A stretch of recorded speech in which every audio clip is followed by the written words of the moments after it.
बहुत समय पहले की बात है। हरि नाम का एक अनपढ़ व्यक्ति हुआ करता था, जो आराम से अपने चारपाई पर बैठकर कुछ सोच रहा होता है। वह अनपढ़ के साथ साथ वह गरीब भी था। उसके पास कुछ भी पैसे नहीं हुआ करते थे। वह रोज़ कमाई करता और अपना पेट भरा करता था। उसे लंबे समय से काम नहीं मिल रहा था, इसलिए वह चिंतित होकर अपने आप से बातें करते कहता है, हे राम, क्या करूं? मैं अनपढ़ भी हूँ और गरीब भी। मुझसे कोई मजदूरी भी नहीं करवाना चाहता मेरी हालत देखकर।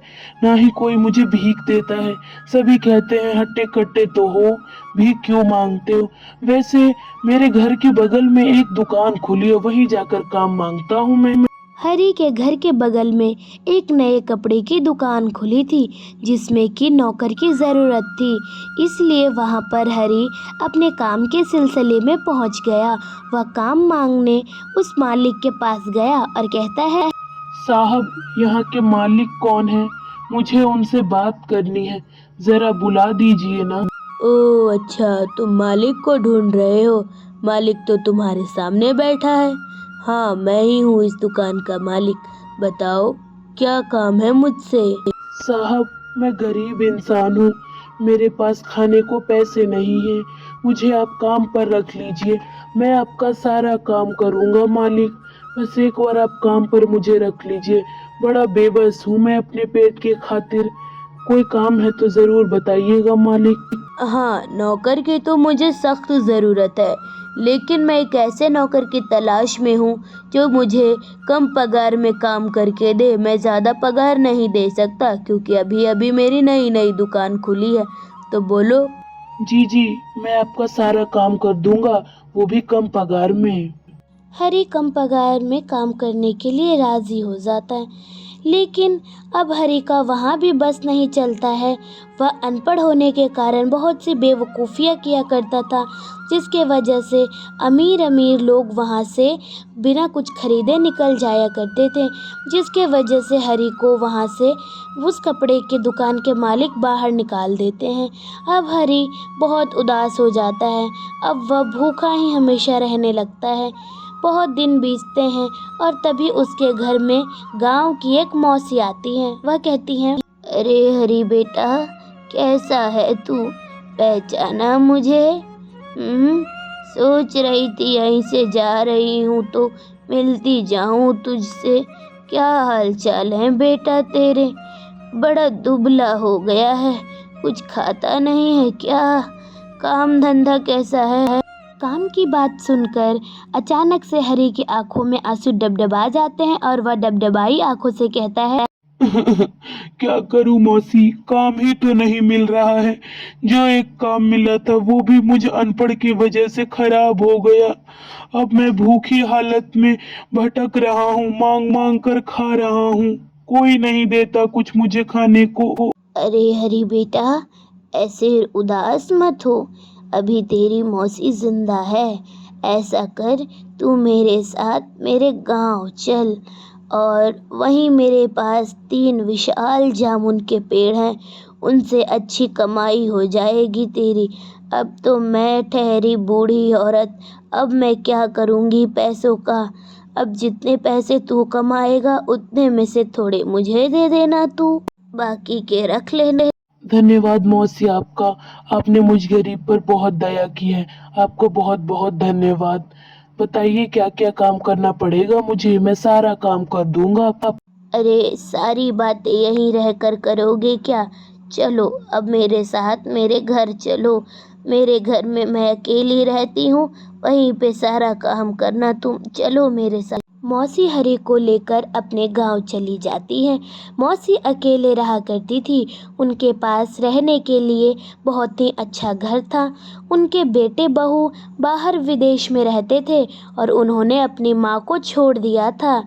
उनकी माँ अकेले सारा काम घर का किया करती थी और उनके पास 3 विशालकाय जामुन के पेड़ हुआ करते थे। उन तीनों विशालकाय जामुन के पेड़ों में बहुत सारे जामुन आया करते थे। वह इतने ज़्यादा फलते फूलते थे कि उनसे बहुत अच्छी कमाई हो जाया करती थी। अब हरी रोज उन तीनों जामुनों के पेड़ों की अच्छे से देखभाल करने लगा। समय समय पर उन्हें अच्छे से पानी दिया करता था और उनकी साफ सफाई किया करता था। उनकी कोई भी कसर नहीं छोड़ता था। मौका अनुसार सभी चीज़ दिया करता था, खाद पानी, उन्हें सभी चीज़ों से बचाए रखता था। कुछ दिनों बाद मौसी की मृत्यु गंभीर बीमारी की वजह से हो जाती है। अब सारा कार्यभार हरी के सर पर आ जाता है। तीनों जामुनों के पेड़ की रखवाली के साथ साथ वह अब अपने घर को भी अच्छी तरीके से संभालने की जिम्मेदारी वह ठान लेता है।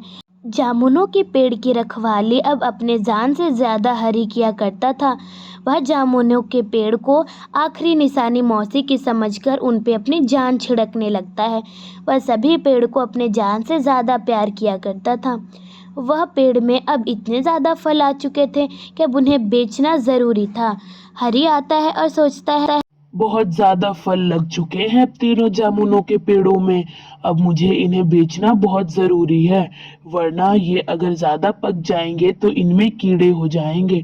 मुझे जरूरी है इन सभी को बेचना। हाँ, हरी जामुनों को बेचने के लिए सभी जामुनों को अपनी टोकरी में भर लेता है और कहता है, 2 टोकरी तो मैं अभी घर में रखाया हूँ, एक टोकरी में अभी 10 किलो जामुन है। ऐसा करता हूँ, मैं इन्हें बाजार में बेच आता हूँ। हरी जामुनों को बेचने के लिए बाजार जाने के लिए और बढ़ता है। वह बाजार पहुंचने वाला होता है। वह पहुंचकर अपने टोकरी को जमीन पर रखकर वहीं जामुन को बेचने लगता है। बगल में रामू नाम का एक गुस्सैल व्यक्ति भी जामुन बेच रहा होता है। रामू लगभग 6 साल से जामुन बेच रहा होता है। तभी हरी के पास एक बूढ़ी औरत आती है और कहती है, अरे बेटा, तुम्हें यहाँ कभी नहीं देखा। कितने सालों से बेच रहे हो जामुन? नए नए लगते हो, लगता है हाल ही फिलहाल आए हो। जी अम्मा, हाल फिलहाल ही आया हूँ। वो मेरी संगीता मौसी यहाँ रहा करती थी, तो उन्होंने मुझे अपने काम पर रख लिया था। अब उनकी मृत्यु हो गई है, तो सारा कार्यभार मैं संभालता हूँ। तो उन्हीं के पेड़ के ये सभी जामुन है, बड़े स्वादिष्ट। अच्छा, जल्दी से 2 किलो जामुन पैक कर दो मेरे लिए। वह बूढ़ी औरत जामुन को लेकर वहां से चली जाती है। धीरे धीरे कर कर बहुत सी औरतें, महिलाएं आती हैं और जामुन खरीद कर चली जाती हैं। हरी के तो सारे जामुन बिक जाते हैं, पर रामू के एक भी जामुन नहीं बिकते हैं। वह गुस्से में आकर लाल हो जाता है और कहता है, ये क्या हुआ? मैं 6 साल से जामुन बेच रहा हूँ और आज ये 2 दिन का आया हुआ आदमी सारे जामुनों को बेच देता है। मेरी दुकान से तो किसी ने एक जामुन तक नहीं खरीदा। मैं ऐसा नहीं होने दूंगा। मैं तुम्हारे सारे जामुनों के पेड़ को आग लगा दूंगा। तुमने मेरी नौकरी छीनने की कोशिश की है, यही तो मेरी रोजी रोटी है। मैं तुम्हें ऐसा हरगिज नहीं करने दूंगा, समझे हरी के बच्चे। बहुत सी जली कटी बातें वह अपने आप से कहता है और रात जब हो जाती है तो वह अपने हाथ में एक जलती हुई मशाल लेकर आता है और जामुनों के पेड़ को आग लगाने लगता है। वह सभी जामुनों को पेड़ को आग लगाने में सक्षम हो जाता है। वह आग लगाकर वहां से तुरंत ही निकल जाता है। रात भर में पूरी आग लगकर सारे जामुन के पेड़ नस्त नाबूद हो जाते हैं, खत्म हो जाते हैं। हरी आकर चिंता में पड़ जाता है और कहता है, अरे बाप रे, हे भगवान, सारे जामुन के पेड़ इतनी बुरी तरीके से कैसे जल गए? मैंने तो यहाँ पर कल रात को कोई आग नहीं देखी थी, तो ये सब कैसे हो गया? हरी फूट फूट कर रोने लगता है। सारे जामुन के पेड़ जल जाते हैं, लेकिन उन्हीं सब 20 जामुनों में से एक जामुन बच जाता है और वह कहता है, अरे हरी भैया, आप क्यों रो रहे हैं? मुझे पता चल गया है कि आप क्यों रो रहे हैं। कहीं आपके रोने की वजह मैं तो नहीं? बताइए बताइए, हाँ बोलिए कुछ।